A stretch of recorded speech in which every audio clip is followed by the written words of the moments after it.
Phone silent पे है क्या आपका? Be perfect. It's a very age-old saying, like father, like daughter. We eat, live, breathe all sports 24/7. India is spreading sunshine in the English summer. India-England series is a great breeding ground for new players. I like with your generation, these quality of your generation. You live the life to the fullest, but you are really responsible. Since you have labeled me the old generation, we are no more the challengers. We are the contenders. When are you taking me to watch a test match? I have not watched one. It's now my turn to demand you. Hi guys!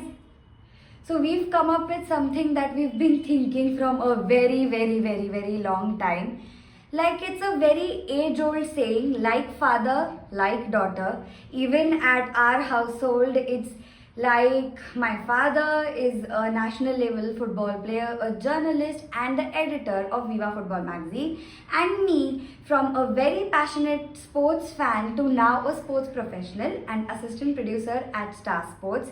We eat, live, breathe, sleep football, cricket and all sports 24/7.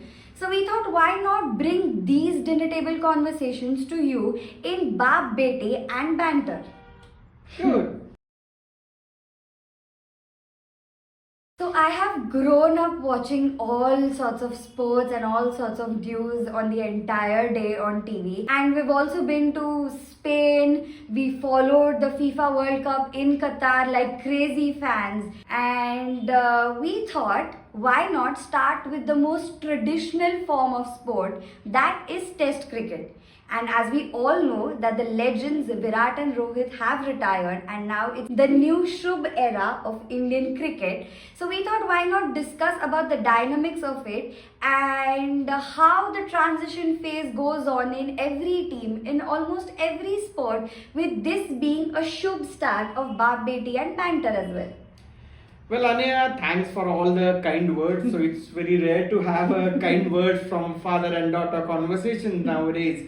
So since you have mentioned the gentleman's game and the cricket has come down to home, the Lords and the England with England-India series, it takes me back to the summer of '86. So that series when India won 2-0, it was Mohammad Azharuddin captain that, and more from the cricketing field, it was Maradona's World Cup.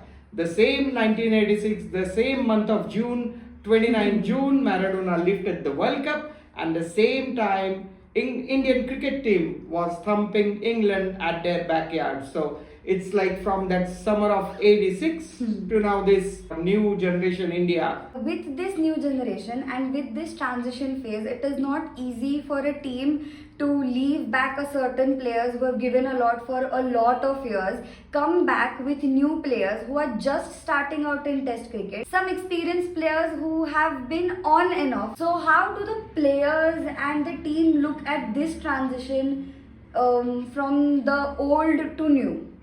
Well, I don't know if it's a coincidence or not, but always India-England series is a great breeding ground for new players. Going back to all those English series, we have seen a lot of young crop and young generations, like we have seen Saurav Ganguly, what iconic celebration at Lords in that NatWest series, to Dhoni and Kohli and all those youngsters going to like bash or baz England out in their own English summer. So that's how all these young generations have groomed themselves and made their journey from boys to men playing against the England. So it's kind of a tradition for us.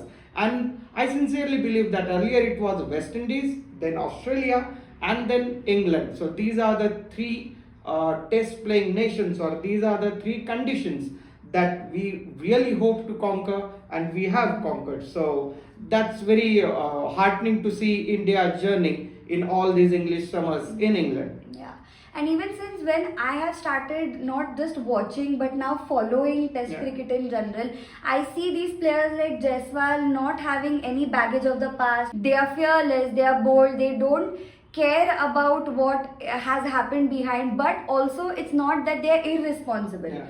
Playing at this age at every level and in every series and in every format at this age is something very different, and this transition feels like, okay, it's in safe hands. So as we always see, like, and as we always say, enjoy responsibly. So it's like they are enjoying game, but with due responsibility, and that's the great character shown by this new age Indian team on the field and off the field also. And one important change that we have seen over the years, that we are no more the challengers, we are the contenders, and the world is like, oh wow, we are playing against India. So they are like going to the boardrooms, they are going back to the classrooms, and they are planning strategies. And here our guys are going there and just slashing the ball wherever they want. So that's the character change, that's the mentality change, that's the approach, change of approach as far as this new generation sports persons are there. So that's very heartening to see, and that's why you see the change from just defending the game to winning the game. Attacking, yeah. With Gill now as captain, a 25-year-old as captain, like we've seen, not me, but you have seen young test captains also.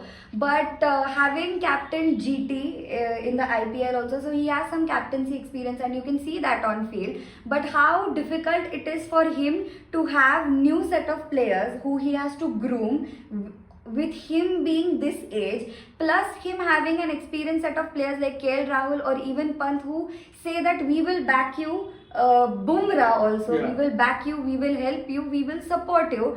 But again, the age factor. So we've seen, even in football, we've seen the average age of teams being 23, 24, 25. But in teams like Spain, the captain is the experienced one. It's the other way around. So how does it change for him being the captain and shaping his team?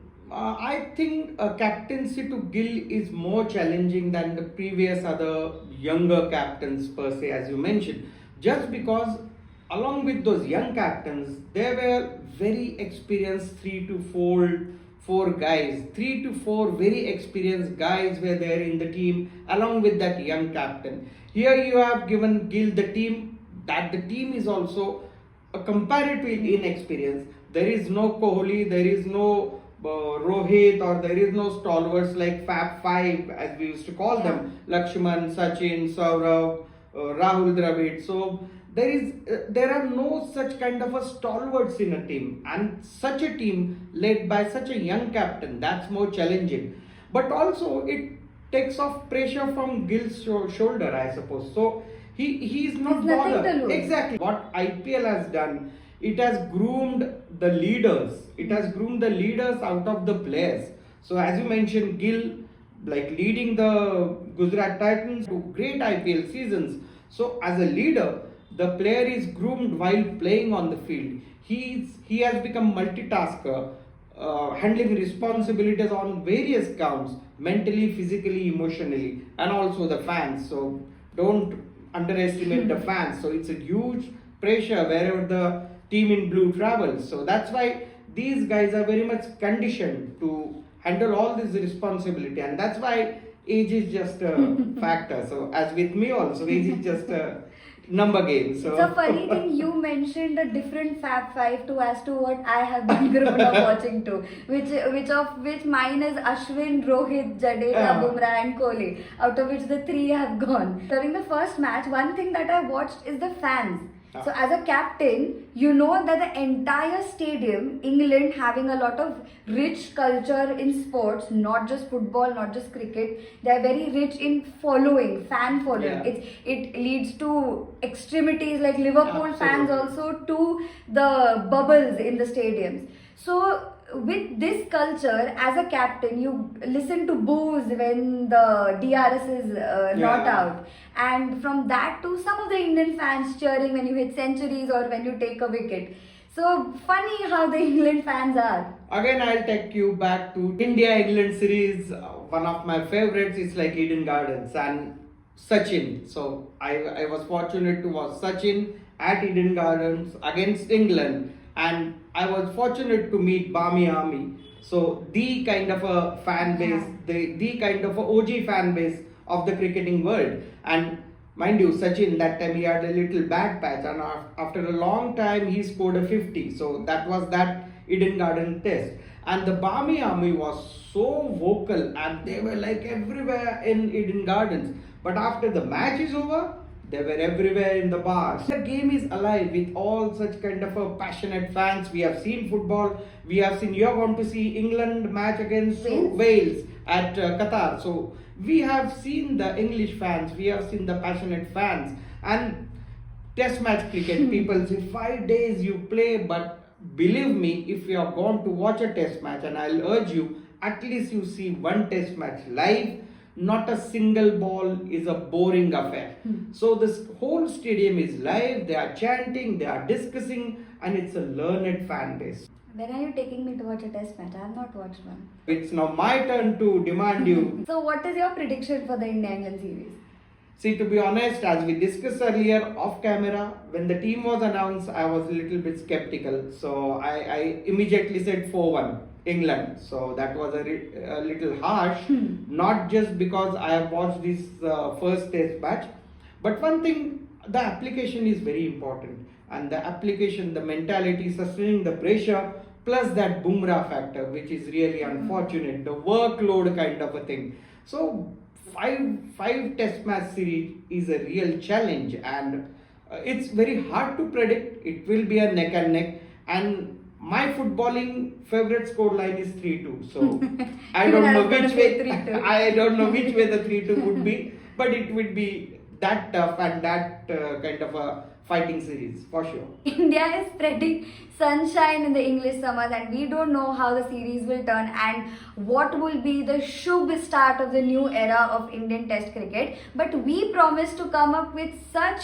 banter, such discussions and dinner table talks, because now the season of football is also starting, and there are a lot of things to talk about, with the countdown for the FIFA World Cup 2026 also kicking off. So stay tuned with us, and adios.